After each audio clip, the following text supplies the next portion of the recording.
नमस्कार प्यारे बच्चों, आप सभी को वेलकम है आपके अपने YouTube channel math bye Sanjeev पर।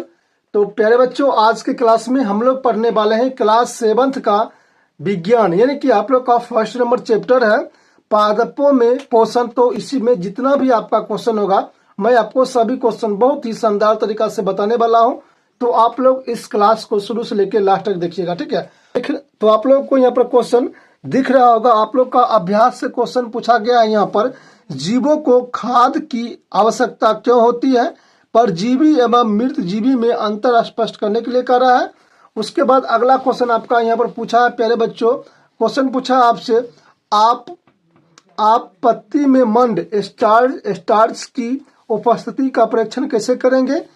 हरे पादपों में खाद संश्लेषण प्रक्रम का संक्षिप्त विवरण दीजिए। उसके बाद कहता है कि 5वां नंबर क्वेश्चन कहता है आपका, किसी प्रवाह चित्र की सहायता से दर्शाएं कि पादप भोजन के मूलभूत स्रोत है, ठीक है। और उसके बाद आपका जितना देखिए ये जितना भी क्वेश्चन है आपका प्यारे बच्चों, 5 नंबर क्वेश्चन है आपका, सभी को मैं आपको PDF से बताऊंगा आंसर। उसके बाद मैं आपको आंसर बाय आंसर आपको कराते चलूंगा, ठीक है। तो चलिए मैं आपको पहले PDF से ये सारा क्वेश्चन को पहले मैं करवा देता हूँ, ठीक है। तो यहाँ पर आप लोग देख सकते हो प्यारे बच्चों, आप लोग का फर्स्ट नंबर यहाँ पर क्वेश्चन है। क्वेश्चन आपसे पूछा गया था कि जीवों को खाद की आवश्यकता क्यों होती है। तो आपको आंसर में लिखना होगा, सभी जीवों को अपना शरीर के विकास और रखरखाव के लिए ऊर्जा की आवश्यकता होती है। ये ऊर्जा हमें भोजन से प्राप्त होती है, ठीक है। तो इस प्रकार से आप लोग को आंसर लिख लेना पहला का। दूसरा आंसर है, दूसरा क्वेश्चन है आपका यहाँ पर, परजीवी एवं मृत जीवी में अंतर स्पष्ट कीजिए। मतलब कि आपको कह रहा है कि परजीवी और मृत जीवी में अंतर आप लोग को स्पष्ट करना होगा। तो आपको आंसर में लिखना होगा, परजीवी एवं मृत जीवी में अंतर निम्नलिखित है। यहाँ पर देखिए क्या करना होगा, किस प्रकार से आपको करना होगा। सबसे पहले देखिए यहाँ पर आपको करना क्या होगा, 2 बॉक्स बना लेना होगा। इस 2 बॉक्स बना लेना होगा इस प्रकार से, ठीक है। इसमें लिखना होगा आपको परजीवी और इसमें लिखना होगा आपको मृतजीवी, ठीक है। जिस प्रकार यहाँ पर मैंने लिख दिया हूँ। तो देखिए मृत परजीवी में मैंने क्या लिखा हूँ, जो जीव अपना पोषण परपोषी पादप से प्राप्त करते हैं परजीवी कहलाते हैं, जैसे कि अमरबेल, ठीक है। उसके बाद यहाँ पे देखिए ख मैंने लिखा हूँ मृतजीवी में, जो जीव अपना पोषण मृत एवं अपघटित जैसे जैव पदार्थ से प्राप्त करते हैं मृतजीवी कहलाता है, जैसे कवक। तो आप लोग को यहाँ पर दिख रहा होगा, यहाँ पर अमरबेल दिख रहा होगा। अमरबेल किसका उदाहरण है, तो परजीवी का उदाहरण है। और यहाँ पर आपको दिख रहा होगा मृतजीवी में, जैसे कि यहाँ पर आपको दिख रहा होगा, ठीक है। तो आप लोगों को इस प्रकार से आप लोग को अंतर बता देना है, ठीक है। उसके बाद अगला क्वेश्चन आपका यहाँ पर आ जाता है, यहाँ पर तीसरा नंबर क्वेश्चन है आपका, आप पत्ती में मंड स्टार्च की उपस्थिति को परीक्षण कैसे करेंगे। तो देखिए आपको लिखना होगा बहुत ही अच्छे तरीका से कि आपको बोला है कि यहाँ पर पत्ती में मंड स्टार्च की उपस्थिति को परीक्षण कैसे करिएगा। तो यहाँ पर देखिए मैंने लिख दिया हूँ, आप लोग इसको लिख लीजिएगा, बहुत ही आसान है, लिख लीजिएगा, ठीक है।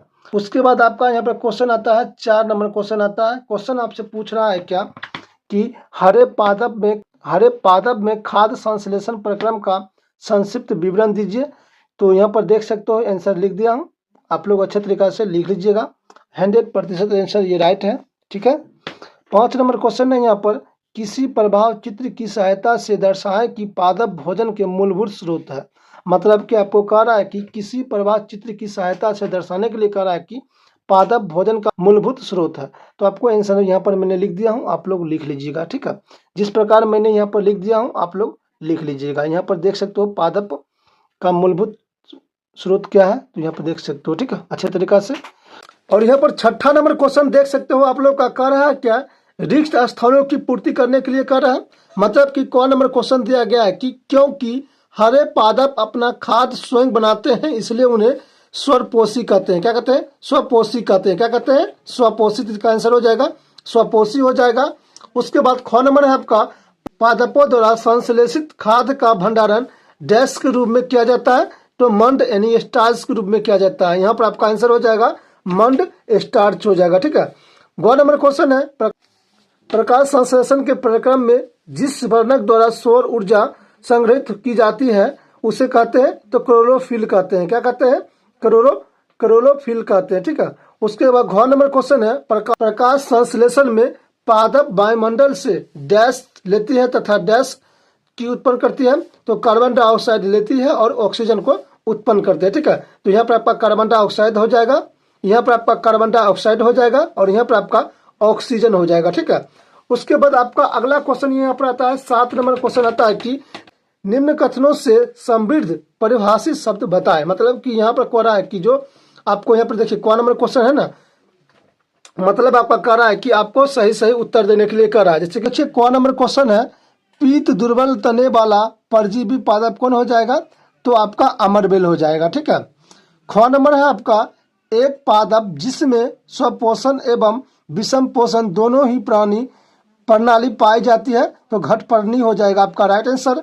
अब अगला क्वेश्चन है आपका ग नंबर, वे रंध्र जिनके द्वारा पतियों से गैसों का आदान प्रदान विनिमय होता है उसे हम रंध्र कहते हैं। ठीक है, तो इस प्रकार से आप लोगों को क्या करना होगा, लिख लेना होगा। 7 का पहला का आंसर हो जाएगा अमरबेल, ख का हो जाएगा आपका घटपर्णी, ग का हो जाएगा आपका आंसर रंध्र हो जाएगा। ठीक है, तो इस प्रकार से आप लोग को भर लेना है। उसके बाद आप लोग का 8वां नंबर यहाँ पर क्वेश्चन आ जाता है, बहुत ही इंपॉर्टेंट क्वेश्चन पूछा गया है कि सही उत्तर पर सही का चिन्ह लगाए। जैसे कि यहाँ पर देखिए क नंबर है, अमरबेल उदाहरण है किसका, तो परजीवी का उदाहरण है। अमरबेल है जो परजीवी का उदाहरण है। ख नंबर है आपका, कीटों को पकड़कर अपना आहार बनाने वाला पादप का नाम है, तो घटपर्णी जिसे हम पीचर पादप भी कहते हैं। ठीक है, तो आपका आंसर हो जाएगा घटपर्णी हो जाएगा राइट आंसर। ठीक है, तो आप लोग भर लीजिएगा अच्छा तरीका से। उसके बाद आपका 9 नंबर क्वेश्चन आता है कि कॉलम ए में दिए गए शब्द का मिलान कॉलम बी के शब्द में कीजिए। मतलब कि यहाँ पर आपको कॉलम ए दिया गया है और यहाँ पर कॉलम बी दिया गया है, आपको सही सही आंसर आपके साथ आपको मिलाने के लिए कह रहा है। जैसे कि देखिए यहाँ पर क्लोरोफिल का आपका हो जाएगा पत्ती हो जाएगा। ठीक है, नाइट्रोजन का आपका हो जाएगा जीवाणु हो जाएगा। उसके बाद अमरबेल का आपका हो जाएगा परजीवी हो जाएगा। जंतु का आपका हो जाएगा यहाँ पर परपोषित हो जाएगा। ठीक है, और कीटभक्षी का आपका हो जाएगा घटपर्णी हो जाएगा। ठीक है, तो आप लोग को इस प्रकार से अच्छे तरीके से मिलान कर लेना है। उसके बाद आपका यहाँ पर क्वेश्चन आ जाता है 10 नंबर, निम्न कथनों में से सत्य एवं असत्य शब्द को चयन करने के लिए चयन कीजिए।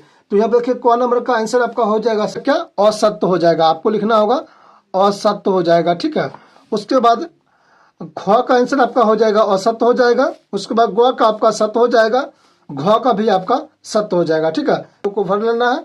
उसके बाद आपका क्वेश्चन यहाँ पर आता है 11 नंबर क्वेश्चन यहाँ पर आता है, क्वेश्चन आपका सही विकल्प चुनिए। 11 नंबर क्वेश्चन है आपका कि पादप के किस भाग द्वारा प्रकाश संश्लेषण हेतु वायु में कार्बन डाइऑक्साइड ली जाती है, तो आपका आंसर हो जाएगा रंध्र हो जाएगा आपका राइट आंसर। ठीक है, 12 नंबर क्वेश्चन है आपका, वायुमंडल से मुक्त जिस भाग द्वारा पादप कार्बन डाइऑक्साइड प्राप्त करते हैं वह है, तो पत्तियां हो जाएगा, तो पत्तियां हो जाएगा आपका राइट आंसर। ठीक है, तो इस प्रकार से आप लोगों को सभी का आंसर लिख लेना है और आपका यहीं पे क्वेश्चन क्या आता है, समाप्त हो जाता है प्यारे बच्चों। ठीक है, और देखिए अगर आप लोग को इसका पीडीएफ चाहिए तो आप लोग मुझे मैसेज कीजिएगा, मैं आप लोग को इसका पीडीएफ फ्री में दे दूंगा प्यारे बच्चों। ठीक है, तो प्यारे बच्चों बताइएगा आज से क्लास आप लोग को कैसा लगा है। ठीक है, जितना भी प्यारे बच्चों बुक होगा आपका सभी बुक प्यारे बच्चों इस चैनल पर फ्री में पढ़ाया जाएगा, फ्री में आप लोग को पीडीएफ भी दिया जाएगा। ठीक है, तो जो भी बच्चे लोगों को पीडीएफ लेना है जरूर आप लोग मुझे मैसेज कीजिएगा, मैं आप लोगों को फ्री में पीडीएफ दे दूंगा। ठीक है, तो मिलते हैं प्यारे बच्चों आप लोगों से अगले वीडियो में, तब तक के लिए नमस्कार प्यारे बच्चों,